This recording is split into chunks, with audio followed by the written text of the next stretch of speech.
It was when I was retiring after 20 years in the Army. It was actually during the retirement physical.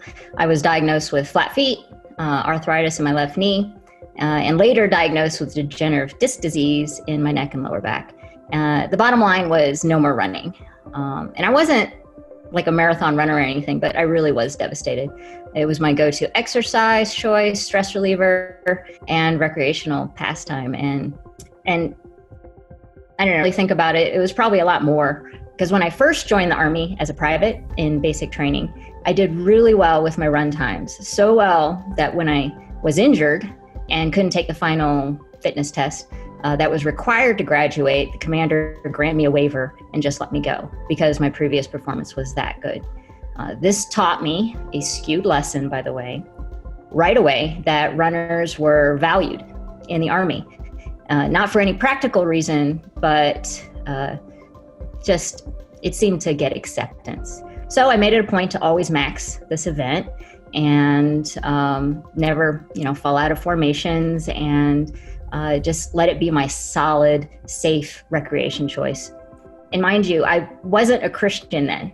I didn't do it for God. I did it for me.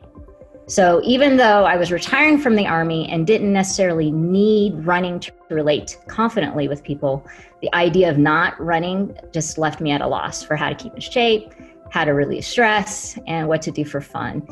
What was easy for me was now impossible for me, and I didn't know what it meant for my day-to-day, and I didn't know my niche or my place. My aha moment was a couple years after retiring. I had gained 25 pounds, and that's a lot when you're 4'10". It has nowhere to go. And of course, I blamed it all on not being able to run. I was about to join yet another gym that was offering a free 30-day trial for their boot camp workouts. They were having a grand opening. I was already a member of another gym, but I was like, I'm social, let's do this. But I did feel an urge, and by then, I was a Christian.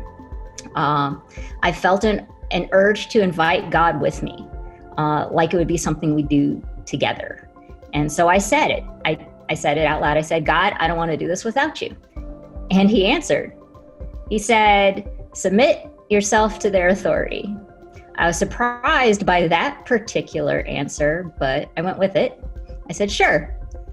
I was in the Army. I'm used to taking orders. Even with my modifications of no running and no impact exercises, I still had the physical limitations, but was healthier and stronger than I had ever been as a runner in the military. Even when I was maxing run tests, I was never this strong or healthy. I finally made peace with not being a runner and healed from what I thought I lost. But it was hard to admit. Running was how I controlled love, respect, and acceptance during my time in the Army. It would have been a sad delusion to continue after retirement, for sure. By God's grace, he took it away, and he provided the real love, the real respect, and the real acceptance. From that full place, my identity no longer gets confused with the things I do, how I do them, or who I do them with. So in essence, the bottom line, I learned 2 Corinthians 12:9. But he said to me, my grace is sufficient for you, for my power is made perfect in weakness. Therefore, I will boast all the more gladly about my weaknesses, so that Christ's power may rest on me. Misplaced identity is misplaced power, and nobody has time for that.